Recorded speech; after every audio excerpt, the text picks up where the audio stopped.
കഴിഞ്ഞ ദിവസം ഈ ഒരു അവക്കാടോ ഞാൻ എങ്ങനെ പഴുപ്പിച്ചെടുത്തത് എന്നുള്ളൊരു വീഡിയോ ഞാൻ ചെയ്തിട്ടുണ്ടായിരുന്നു. അപ്പോൾ യൂട്യൂബിലും സെയിം വീഡിയോ ഇട്ട സമയത്ത് ഒരുപാട് ഫ്രണ്ട്സ് ഇതെങ്ങനെയൊക്കെയാണ് പഴുപ്പിക്കുക എന്നുള്ള കുറേ മെത്തേഡ് പറഞ്ഞു തന്നിട്ടുണ്ടായിരുന്നു. അപ്പോൾ ഒരുപാട് താങ്ക്സ് ഉണ്ട്. അപ്പോൾ എന്തായാലും നമ്മൾ പഴുപ്പിച്ചെടുത്തിട്ടുള്ള ഈ ഒരു അവക്കാടോ വെച്ചിട്ട് നല്ലൊരു ഡ്രിങ്കാണ് കേട്ടോ റെഡിയാക്കി എടുക്കുന്നത്. അപ്പോൾ അതാ നല്ല രീതിയിൽ തന്നെയാണ് നമുക്കിത് പഴുത്ത് കിട്ടിയിട്ടുള്ളത്. ഇനി ഇതിൻ്റെ പുറം ഭാഗത്തുള്ള ആ ഒരു തൊലിയൊക്കെ ഫുള്ളായിട്ടൊന്ന് കട്ട് ചെയ്തെടുത്തതിന് ശേഷം ചെറിയ പീസാക്കിയിട്ട് നമുക്ക് മിക്സിയുടെ ജാറിലേക്ക് ചേർത്ത് കൊടുക്കാം. ഇനി എത്രത്തോളം മധുരം വേണോ അതിനനുസരിച്ച് പഞ്ചസാര ചേർത്ത് കൊടുക്കാം. പിന്നെ നല്ല തണുത്ത പാൽ ഒഴിച്ചിട്ട് നല്ലപോലെ അടിച്ചെടുക്കാം. അപ്പോൾ കട്ടപ്പാലുണ്ടെങ്കിൽ അതാണ് കേട്ടോ കുറച്ചും കൂടെ ബെസ്റ്റ്. അപ്പോൾ കട്ടപ്പാലല്ലെങ്കിലും പാല് നല്ല രീതിയിൽ തന്നെ തണുപ്പിച്ചെടുത്തിട്ടുണ്ട്. പിന്നെ കുറച്ച് ഐസ് ക്യൂബ്സും കൂടെ ഇട്ടിട്ട് നമ്മുടെ ജ്യൂസ് നല്ല തണുപ്പാക്കി എടുത്തിട്ടുണ്ട്. അപ്പോൾ ഏത് മഴക്കാലാണെങ്കിലും എത്ര തണുപ്പാണെന്നുണ്ടെങ്കിലും ജ്യൂസൊക്കെ കുടിക്കുന്ന സമയത്ത് അത്യാവശ്യം നല്ല തണുപ്പിൽ കുടിക്കാനാണ് കേട്ടോ എനിക്കിഷ്ടം. അപ്പോൾ അത് നല്ല തിക്കായിട്ട് തന്നെ നമ്മുടെ ഈ ഒരു ജ്യൂസ് ഞാനിവിടെ അടിച്ചെടുത്തിട്ടുണ്ട്. ഇനി നമുക്കിതിൻ്റെ ഗ്ലാസ്സിലേക്ക് സെർവ് ചെയ്യാം.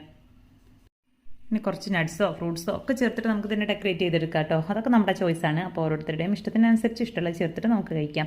അപ്പോൾ ഞാൻ കുറച്ച് ബദാമും പിസ്തയും കൂടെ ക്രഷ് ചെയ്തെടുത്തതിന് മുകളിലേക്ക് ചേർത്ത് കൊടുത്തിട്ടുണ്ട്. അപ്പോൾ ഇടയിൽ കടിക്കാനായിട്ട് കിട്ടുമ്പോൾ കുറച്ചുകൂടെ നല്ലൊരു ടേസ്റ്റാണ് കേട്ടോ. എന്നെപ്പോലെ ഏത് മഴക്കാലത്തും തണുത്ത ജ്യൂസ് കുടിക്കാൻ ഇഷ്ടമുള്ളവരുണ്ടെങ്കിൽ കമൻറ്റ് ചെയ്തോളി.